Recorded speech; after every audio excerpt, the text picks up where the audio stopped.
Olá pessoal, nesse vídeo eu vou falar um pouco sobre essa live que foi feita pela Multiversal Flaviana e que foi refutada pelo Érico do canal Teologia e História, que fez uma live junto com o Kaique e o Luiz da Teologia da Consciência, em que eles respondem os argumentos aí colocados nessa live da Multiversal Flaviana. Então aqui eu vou tentar complementar aqui a live do Kaique e do Luiz e do Érico e botar alguns argumentos a mais e sintetizar os argumentos que eles colocaram, né? Bom, a tese da Multiversal Flaviana, ela vai dentro daquela linha que Jesus foi uma criação romana, uma história romana, totalmente inventada, e no século II. Então você não vai ter nada de cristianismo no século I, porque não existia Jesus ali, Jesus histórico nunca existiu. Esse personagem folclórico, né, ele foi inventado ali no século II por Roma, pela aristocracia romana. Tá? Então, o Cristo crucificado, ele é apontado como sendo um fato constrangedor e que, portanto, deveria ser histórico. Né? A Multiversal Flaviana ela tende a rebater esse argumento. Né? Ela vai tentar mostrar o seguinte: ela vai tentar mostrar que, para os romanos, a cruz não era constrangimento nenhum. Os romanos tinham a cruz como objeto de adoração, entende? Então, ser crucificado não era um constrangimento para o romano. Muito pelo contrário. Para os romanos, isso não é um sinal de vergonha para ser crucificado. Isso é sinal de vergonha para os judeus e para os gregos. Os romanos, eles adoravam a cruz. Inclusive, eles colocam uma imagem em que Júlio César teria morrido e ele foi crucificado para ser honrado numa cruz. Né? Isso é dado como fato histórico aí pela Multiversal Flaviana.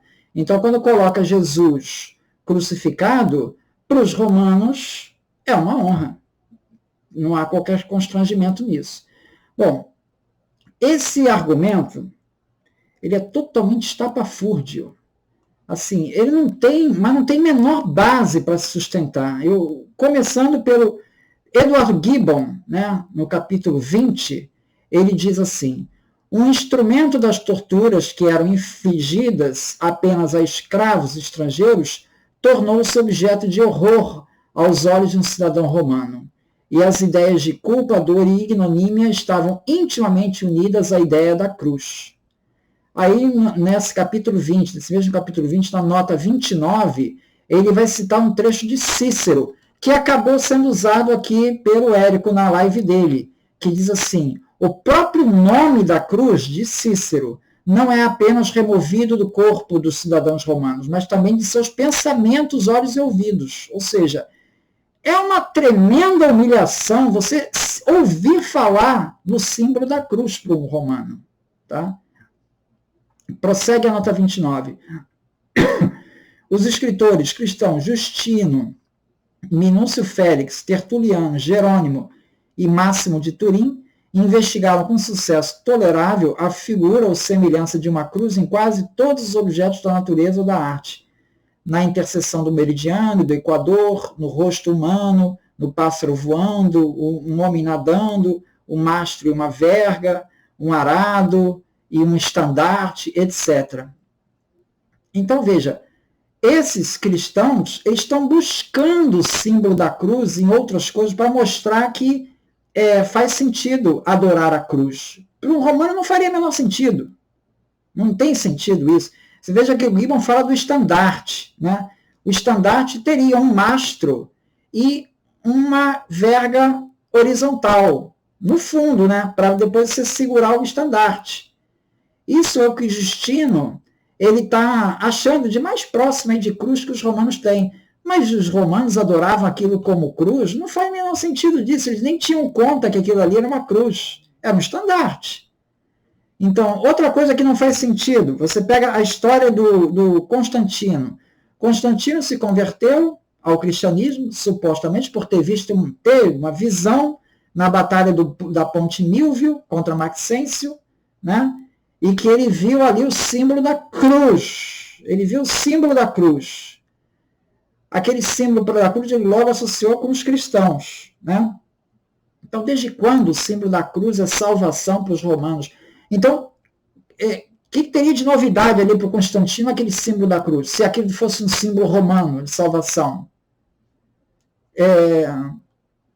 A punição, o que a Multiversal confunde é que os romanos usavam a crucificação como símbolo de humilhação, não para adoração, não, ao contrário, é para símbolo de humilhação. A punição da cruz era regularmente infligida para vários crimes graves, né, como roubo, pirataria, acusações públicas de seu mestre por um escravo, sedição, tumulto, enfim.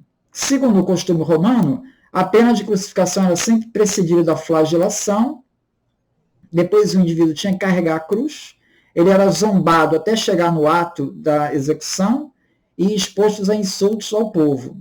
Isso Joséfo, na Antiguidade Judaica, capítulo 19, 3, ele fala disso daí. Então, ao chegar na local, a cruz era erguida e os braços amarrados a ele em cordas. Finalmente, com o título, botava-se uma plaquinha com o nome do condenado e a sentença. Tá? Bem ao estilo de Jesus. Jesus seguiu esse critério. Ele não foi o único, né? Não foi o único. Você tem relatos do governador da Síria, Quintílio Varro, que no ano 4 a.C., isso aí é da época que Jesus está nascendo, tá? Ele incendiou a cidade de Séforis e as aldeias ao redor para combater o movimento de revolta de Judas o Galileu. Nessa ocasião, para reprimir o movimento, ele matou cerca de 2.000 judeus que foram crucificados. 2.000 judeus crucificados, segundo o testemunho do Flávio Joséfo. Tá? E Jesus nasceu... Olha o índice de revolta das pessoas com relação a Roma. Jesus nasceu justamente aí. Olha o clima que estava. Né? Um outro exemplo foi o exército de Espartaco, por volta de 70 a.C. Foi uma revolta incluindo 70.000 homens, tá? Em grande parte escravos e camponeses. A supressão da revolta, Roma mandou matar 6.000 escravos, que ao invés de serem devolvidos aos seus donos, foram crucificados ao longo da Via Ápia. Crucificados para honra? Pelo amor de Deus, né? Crucificado para humilhar o cara. Você vê o cara sofrendo ali para todo mundo ver. Você não percebe que... A Multiversal, o Flaviano, não percebe que isso é uma humilhação? Desde quando isso é uma adoração? A cruz é um símbolo de sofrimento, de martírio para você mandar os condenados. Né? Essa história daí, ela é contada aqui, na história antiga do Norberto Guarinello. Tá? Bom, existe um detalhe aqui, a punição da cruz, né, para os crimes graves, mas antes dessa cruz se usava o que se chamava arbor infelix, árvore infeliz. Pregava o indivíduo numa árvore. Então você só tinha um mastro só aqui na horizontal e o corpo da pessoa ficava preso na árvore. Não se usava dois. No comecinho, lá no começo. Cícero cita isso naquele texto pró-Rabir, que o próprio live do Eric citou. Ele fala que no começo era assim, era a crucificação feita em árvores. Plínio, em História Natural 16:45, ele fala das tais árvores infelizes. São árvores que não davam fruto. E elas eram usadas aí para isso, para crucificação. Isso no começo. Tá? Depois passou a se usar um mastro para ficar em cruz, como foi no caso de Jesus. Na época de Jesus já não era em árvore, já era nesses mastros. O castigo da cruz vigorou por todo o Império Romano, até a primeira metade do século IV, e depois Constantino interrompeu esse... Agora, sempre foi visto como um castigo infame. Tá? No cristianismo, já no começo, você já pode ver em Efésios 2,16, diz assim: pela sua morte na cruz, Cristo destruiu a inimizade que havia entre os dois povos. Por meio da cruz, ele os uniu em um só corpo e os levou de volta para Deus. Então a cruz já começa a ter um símbolo cristão, um simbolismo cristão já desde cedo, desde o começo. tá? E é isso que o Justino e o Tertuliano vão falar. Eles vão estar procurando cruz em tudo quanto é lugar aí, para tentar justificar a cruz como símbolo de redenção. Porque não era um símbolo de tortura. Para o romano, era um símbolo de tortura. Né? Então, Tertuliano em Apologia 16, que é citado aí na live do Érico, né? Ele fala da diferença da forma da cruz romana e a forma da cruz cristã. Tá? Um detalhe é que na live da Multiversal Flaviana, né, eles colocam o texto de Tertuliano e colocam uma foto. A foto que está lá não é do Tertuliano, é do Barnabé. Ai, meu Deus, até a foto os caras trocaram. Bom, aí o Tertuliano ele faz comparação entre a cruz de Jesus com a cruz romana, que era a Palas Ateniense. Tá? Aí ele vai prosseguindo, dizendo que existe uma diferença de formas entre as duas. Tá? A cruz romana era uma estaca vertical de madeira, sobre o qual se coloca um estandarte. É isso que o Tertuliano está falando. Ele tá vendo uma cruz num estandarte, que nem o romano via a cruz ali. Mas ele está procurando cruz em tudo quanto é lugar. Então ele viu que no estandarte tem um mastro principal aqui, e depois vem um outro aqui para segurar o estandarte. E ali teria uma cruz. Mas só que essa cruz está do outro lado do estandarte. Você vê, o que você vê? Você vê o estandarte. A cruz é só a sustentação, que fica na parte de trás. O que é mais importante, a sustentação ou o estandarte? É o estandarte, pô. É óbvio. Né? Então, essa estaca que o Tertuliano está se referindo é outra coisa, não é a cruz. Tá? O Tertuliano, no Contra Marcião, livro 3, capítulo 22, ele fala da cruz de Cristo. E ele diz assim, a letra grega e a nossa letra latina T são a verdadeira forma da cruz. Então ele está dizendo que a verdadeira forma da cruz é a letra T, que é a letra cristã, e não a dos romanos. A dos romanos, que está se referindo à pala ateniense, era uma lança, não era uma cruz.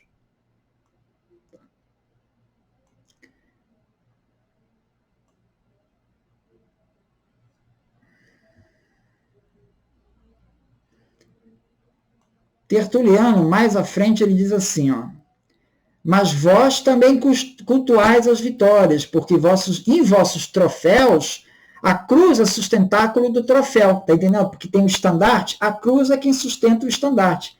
A religião dos romanos é toda dirigida ao culto de estandarte. Tertuliano falando, isso na Apologia 16. Essa parte a Universal Flaviana não colocou. Uma coleção de estandartes acima de todos os deuses. Bem, aquelas imagens mostradas nos estandartes são ornamentos de cruzes que a sustentam. Quer dizer, o Tertuliano está vendo uma cruz ali do lado de trás do estandarte, está segurando o estandarte. Todas aquelas coisas penduradas em vosso estandarte e bandeira são vestes das cruzes. Né? O estandarte seria a veste da cruz. Eu louvo o vosso zelo, vós nos prestai culto a cruzes desvestidas e desornadas. Olha aqui, o Tertuliano está sendo bem claro. Vós, romanos, não prestais culto a cruzes desvestidas e desornadas, ou seja, sem o estandarte. Vocês não prestam culto à cruz. A cruz é um mero sustentáculo para os estandartes de vocês. É isso que o Tertuliano está falando. No trecho logo em seguida, mas como é muito característico da Universal Flaviana, eles pegam só um trecho, eles não pegam o trecho todo. Eles só pegam a parte, torcem do jeito deles e dão uma interpretação completamente absurda. Em Apologia de Justino, ele defende a adoração da cruz, está na mesma coisa, que é um absurdo para os romanos. Como assim adorar uma cruz? Se os romanos já adorassem a cruz, por que Justino teria todo esse trabalho em defender a adoração da cruz? Os romanos não entendiam seus estandartes como cruzes. Justino diz que os estandartes romanos tinham uma cruz coberta, que os romanos nem davam conta, porque o mais importante para eles é a flâmula, não a cruz à madeira. porque essa cruz ela não é visível. Justino explica que os romanos adoravam a cruz sem saber, porque ela estava por dentro. Virgílio, na Eneida, no livro 11, ele confirma isso. Foi colocado detalhadamente no vídeo do Érico. Sugiro, se tiver maiores dúvidas, assistir a live deles lá, que está aqui o link. Que ele fala que os troféus romanos, o que era mais importante, eram as armas, era o estandarte, eram os despojos, e não o sustentáculo da coisa. E depois, essa citação do Cícero, que é a mesma lá do Eduardo Gibbon, a mera menção da cruz é indigna a um cidadão romano. Então, fica claro aqui que é uma tese completamente absurda dizer que os romanos adoravam cruz. Não tem menor sustentação isso. E uma adulteração total dos textos, o que leva simplesmente a não confiar em absolutamente nada que eles citam. Porque é situação totalmente equivocada. Muito obrigado.